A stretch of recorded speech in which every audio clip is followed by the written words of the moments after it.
Estamos aquí en tarde o temprano. Bueno, mirá cómo se dividió la pantalla de nuestro streaming, vamos a decir. Nos podés ubicar también en YouTube, sino en nuestro sitio web www.radiohigh.com.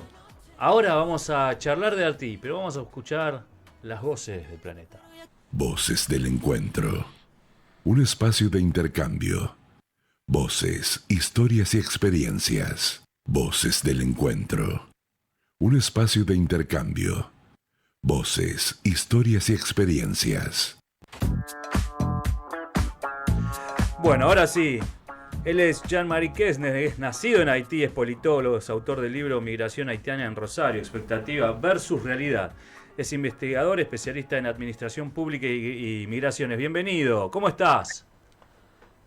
Buenas tardes a ustedes, gracias por la invitación. Buenas tardes a todos y todas que están viendo y escuchando este programa. A ver, Un placer estar aquí con ustedes. ¿ahora en dónde te encuentras?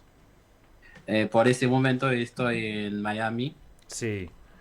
Vos has nacido en Haití, pero me dijeron que has vivido en la Argentina. Yo nací y crecí en Haití y después estuve durante 10 años en Argentina, donde estudié ciencia política. Y allí también trabajé por Haití, otra organización no gubernamental en Argentina.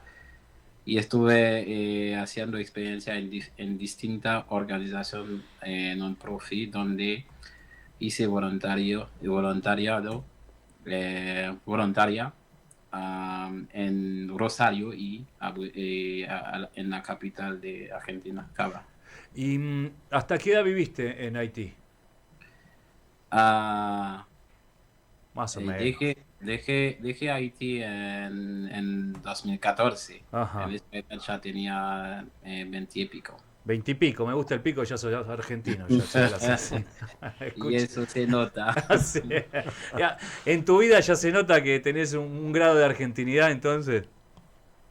Puede decir porque pasando 10 años viviendo en un Claro. país, ya es parte de este país.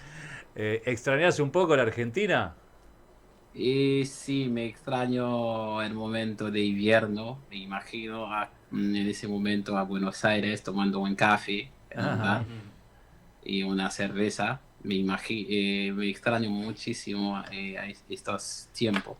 Claro, yo creo que también la idiosincrasia del argentino es como tener relaciones con gente, digamos, migrantes. Creo que en otras sociedades es mucho más difícil entrar en la vida social y hasta pública. En caso de Argentina es para mí, por mi experiencia, es otro caso. Tuve una experiencia muy interesante y enriquecedora en Argentina porque tuve chance de integrar la sociedad, cosa que muchos otros inmigrantes no tienen chance. Así que tuve de colaborarme con distintos jóvenes políticos, otras personas. Así que Argentina, para mí, es un país que contribuye a mi persona.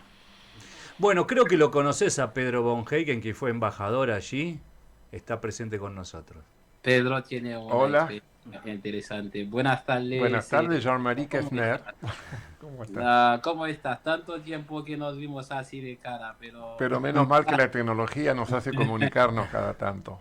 la tecnología siempre nos pone en contacto.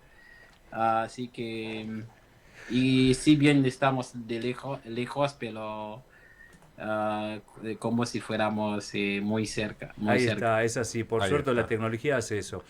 Bueno, Jean-Marie, contanos un poco la actualidad, si querés. A ver, o si querés podemos hacer una comparación de acuerdo a lo que vos... En la Haití que vos te criaste y en la Haití actual, ¿no? Si hay una consecuencia natural y lógica de los hechos de cuando vos vivías y lo sentías en la piel con la actualidad hoy que uno ve a la distancia y ve que hay una falta de Estado casi, ¿no? Que que se transformó en una nación solamente, digamos, que faltan esas leyes que regulen al país. Hace años, hace más de 11 años, dejé el país que en el momento cuando estuve en Haití, no estaba así como está hoy. Si bien era un país que estaba descreciendo, pero estaba mejor que como está ahora. Lamentablemente es la consecuencia de los políticos, los actores políticos nacional y internacionales que trabajan en este país. Es la consecuencia de la corrupción, de la mala práctica de política y de injerencia de otros actores internacionales en el país. Y cuando estaba en Haití, me acuerdo con mis amigos de escuela, soñamos ver un país distinto de este país que hoy tenemos. Soñamos ver un país que crece. Lamentablemente, no es el sueño que teníamos, que estamos viendo hoy. Ahora, vamos a describir un poco, vos hablás de la corrupción, que creo que yo sinceramente es lo que arruina a todos los países. El tema es que los políticos le habrán dado mayor lugar a estas mafias que controlan lugares, que controlan zonas, que trafican con armas, que trafican con personas, y tuvieron tanto poder todas estas mafias que la política en sí hoy pesa menos que las mafias. Casi que las organizaciones criminales son las que regulan lo diario de Haití. Hoy Haití se transforma en una industria donde se produce solamente situación difícil. Como una industria del dolor. Del dolor. No es una industria donde se produce esperanza. Es el contrario. Hay más Pandilla, sí, pandilleros, sí. pandilleros en algunos barrios. La capital totalmente La han tomado, digamos. han tomado por los pandilleros.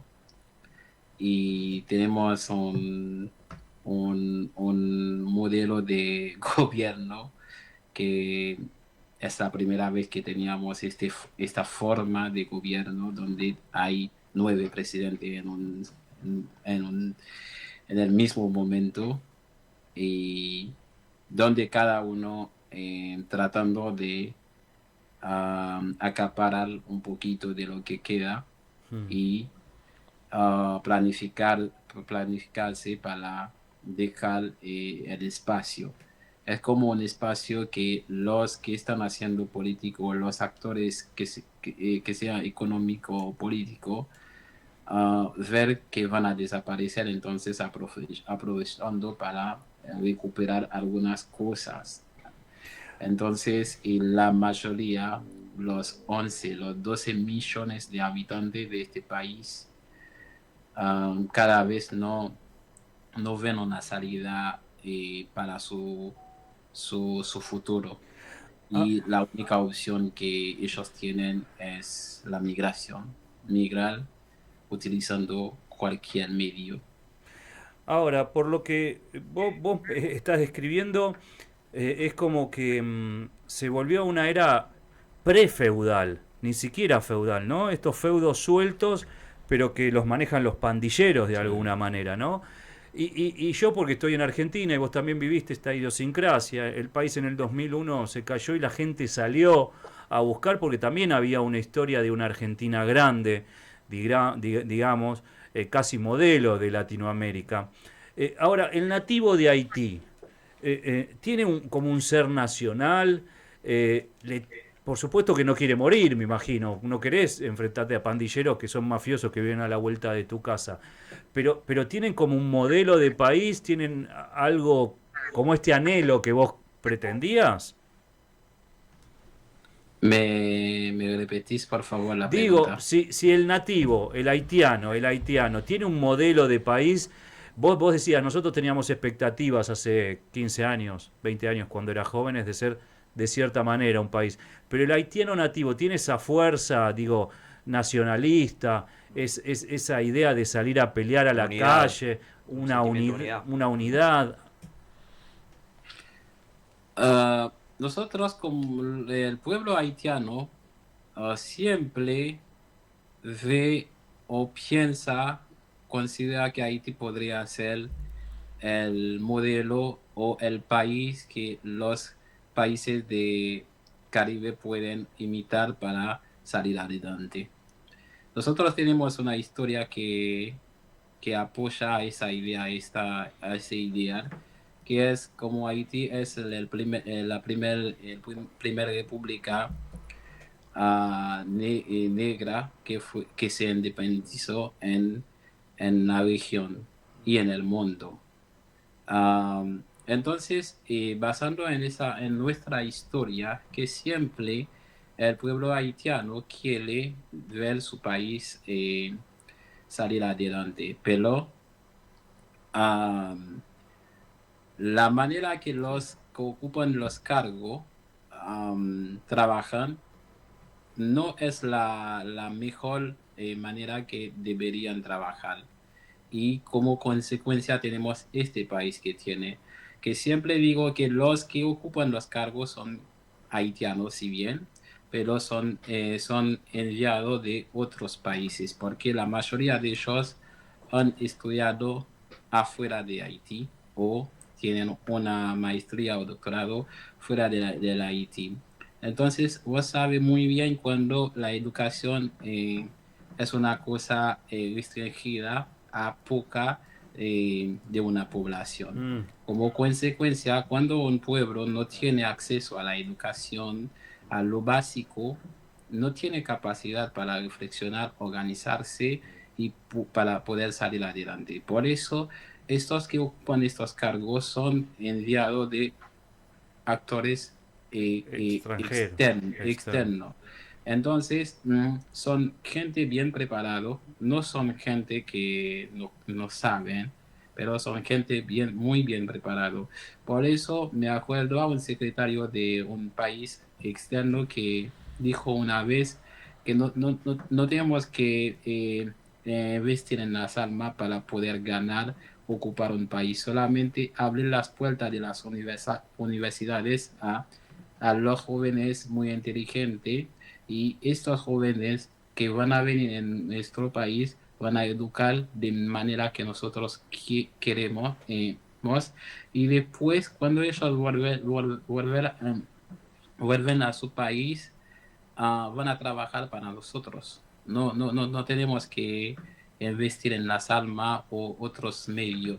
Y eso se hace en Haití Sí. y eso está haciendo en el país, porque ofreciendo oportunidad a un grupo, a los que tienen más capacidad, tienen más chance y ellos se forman, educan afuera y vuelven a trabajar para eh, los grandes poderes. Y Pedro, eso. si tenés alguna pregunta. Sí, yo en realidad, Jean-Marie, te iba a hacer una pregunta, pero que te había traído preparada, pero en realidad me da la impresión de que buena parte de la pregunta ya me la has respondido. Como haitiano vos y yo, bueno, leí bastante del país y eso me llevó a escribir un libro que estoy presentando ahora. Sabés que Haití tiene, aparte de lo que has relatado, los dos grandes lastres históricos. El primero es la deuda de Francia, que impone en 1825 el rey para reconocer, aunque Haití 20 años antes ya era un estado soberano en el campo de batalla. Y después Estados Unidos, de 1915 a 1934, tomó el país. O sea, arriba la bandera haitiana, bueno, después tuvieron las dos y tomó el país. Es decir, aparte de eso, porque mi tesis en los dos libros de Cuba y de Haití, yo rechazo bastante la eterna culpabilidad de los demás. Por ejemplo, en Cuba todo es bloqueo, todo es embargo. Sabemos que no es así. Y en Haití he escuchado muchos compatriotas tuyos, yo he ido con haitianos en Rosario, en Buenos Aires. Muchos sí hablan de lo que tú has dicho, pero hay bastante otros que te dicen, no, pero la deuda de Francia hay que ver, ¿no? 150.000 francos de hace 2 siglos, hoy serían 20 y pico de mil millones de dólares. Es el PBI de Haití, que tuvieron que pagar además contrayendo la deuda con bancos franceses y europeos. O sea, los agarraron bien del cogote, por ser suave. Pero, ¿qué atribuirías, aparte de lo que ya has adelantado, ya has dicho, a lo que es la responsabilidad doméstica propia del Estado de Haití actual? La responsabilidad en cuanto a lo propio A lo de propio, Haití, claro. digamos. Ok, a mí no me considera o no soy parte de los que que considera como una víctima del otro, Está sino claro. como ser humano siempre tenemos que dar la responsabilidad a cada acciones que tomamos. Mm. En el caso de Haití, sí, los gobiernos que sean los pasados o los que están en el poder ahora tienen su parte de responsabilidad en la situación de Haití. ¿Por qué? Porque ellos en un momento eran actores afuera que dicen, nosotros no podemos seguir viviendo en una situación tal. Si conseguimos el poder, vamos a trabajar para cambiar el rumbo, para cambiar la situación. Y cuando ellos ocupan el cargo o la silla, Mm. la ruta sigue la misma, no hay un cambio. Y como consecuencia, la consecuencia va a seguir igual, porque para que haya un cambio de una consecuencia de una acción, debería haber un cambio. Como no hay cambio, por eso la situación de Haití sigue igual, porque los actores o los políticos haitianos tienen su gran parte en, en lo que está pasando en Haití. Ahora bien, ¿qué pasa? Porque muchas veces estos que llegan al poder son gente que pasan más de 20 años afuera del poder o tratando de ocupar un cargo. Estaban en el pasillo y, y a 60 y 10 años, 80 llegan o 50 años llegan a ocupar un cargo y con su mano vacío tiene ganas de llenar su mano, Mm. su bolsillo. Por eso, y ellos entienden que su tiempo ya ha pasado, Mm. hay que aprovechar y acaparar eh, una parte de la riqueza del país para poder vivir lo mínimo tiempo que ellos quedan para vivir. Por eso, Mm. ellos no ven, no tienen las mismas ganas que un joven de 27 30 años tienen. Y los que tienen 25 30 años, ¿qué hacen con estos jóvenes? Porque en el país la educación no es fácil, no es fácil a conseguir para todo y todas. Entonces, siempre los que están en el poder trabajan para que la situación sigue igual. Mm. Estos jóvenes trabajan que quieren un cambio, se ponen a esos jóvenes en una situación que no tienen otra opción que seguir el Mm. mismo camino, el camino de trabajar para ellos. Es Un un cir- círculo vicioso. vicioso. Entonces, salir a una situación tal, porque siempre digo, debe haber un cambio drástico. Claro, eso me digo. Una revolución, ¿hay Un- posibilidad de revolución? A mí crecí con esa palabra que siempre escuché a mis compatriotas, dice que vamos a hacer la revolución, la segunda revolución, bla, bla, bla, y la situación nunca, Sucedió. nunca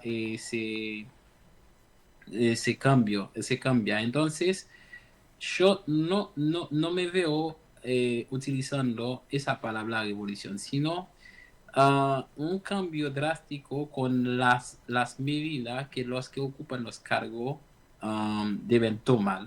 Por ejemplo, la corrupción es un punto fundamental si queremos cambiar la situación. Podemos eliminar a todos los pandilleros que tenemos hoy en las calles, que ocupan los barrios de la capital. Mañana van a ver más que estos jóvenes que ayer fueron gente con muchos sueños, gente que quisieron ser médico, ah, mm, arquitecto y otros, pero lamentablemente con el tiempo pasando, no tienen las mismas ganas y no tienen mucha opción. Si no pueden emigrar a otro país, No hay ah, opción eh, interna. Ahora entonces, te hago la última pregunta. A ver, ¿vos te imaginás que este corte, digamos, con esta historia cíclica de Haití podría pasar como un líder como Bukele, que dé un ejemplo? No digo si es el mejor o el peor, ¿no? Pero estamos hablando de pandilleros, de meterlos y que no salgan nunca más y tenerlos confinados, digamos, estrictamente. No sé, se me ocurre por algo. ah, que siempre interesante la pregunta. Naib no es la mejor opción, pero es una opción que podría utilizar en una situación excepcional. Haití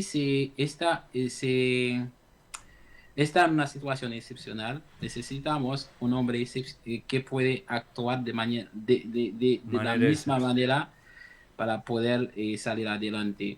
Porque si vamos con lo tradicional, que siempre vamos a volver Es en lo la mismo. misma situación. Por eso si viene un hombre tal como Bukele por un tiempo bien definido, podría poner a Haití en la dirección correcta y ahora podríamos volver a la política tradicional o la política más formal que los occidentales consideran que son la mejor. Bueno, Jean-Marie, gracias por tu tiempo, por haber estado con nosotros y aceptar nuestra convocatoria. Muchísimas gracias y gracias por la invitación y al señor Pedro, gracias y quedamos en contacto y pronto podría estar allá y así podríamos tomar un café. Gracias. Bueno, Un perfecto. abrazo grande desde aquí, desde tu segundo país. Seguro. Adiós. Sin duda. Bye. Bye bye, hasta luego. Bueno, interesantemente doloroso, digamos, Sí, la así descripción, es. ¿no? El bucle ese que es el loop constante, ¿no? El ciclo, ¿no? El ciclo Que de que vuelve. uno quiere salir y Mm, no puede porque tiene que mantenerse y no puede estudiar. ujú. Qué diferente, digo, por eso como argentinos tenemos otras prerrogativas, nos paramos en otro lugar para analizar, tenemos otro tipo de Otros recursos. parámetros Sí, también. definitivamente. Sí, sí, sí, sí. Me estaba acordando, voy a meter un bocadito que no Sí, tiene mucho que ver, una pantalla de televisión que hay acá en el estudio sobre los preparativos para el próximo cónclave. sí, Uno de los varios que se van a encerrar el miércoles que viene, sí, 133 cardenales, haciendo los viajes que quise hacer motu propio por Haití. Obviamente tenemos Gendarmería Argentina, 12, sí, 12 efectivos, 2 autos, la cosa está muy brava. Los caminos son bravos también en cuanto al terreno, sí, pero recorrí bastante el país. Y uno de los viajes que hice con mi esposa y los gendarmes fue a Le Cay, que viene a ser Los Cayos en Ajá. francés, una localidad muy importante en el sur. Le Cay tiene, y lo quería conocer cuando visitar esa ciudad, el primer cardenal de su historia. Haití no tenía cardenales, tenía obispos, arzobispos, la religión católica es mayoritaria, aparte del vudú. Sí, A la mañana van a misa de corbata negra y traje, a la noche se escuchan los tambores. Esa es la cosa africana del país. sí, sí. Eh, los papas crean un cardenal, no lo designan. El Papa Francisco creó el primer cardenal de Haití, que es Chibli Langlois, que ya he visto en algunos medios haitianos que ya está, obviamente, desde el funeral ya está en el Vaticano, que es el obispo de Lecay. Lo creó el Papa, creo que fue en 1814 o algo así, por el rol que había tenido este obispo en el tremendo terremoto de enero del 2010. Sí. Eso al Papa, digamos, Francisco lo cautivó, y con esa atención que Francisco prestaba a la periferia, creó en Haití el primer obispo cardenal, príncipe de la Iglesia, que, como digo, ya está en el Vaticano esperando entrar al cónclave. Muy, muy interesante, una persona muy llana, muy Ahora, interesante. estoy viendo el mapa, ¿no?, de Haití, por supuesto.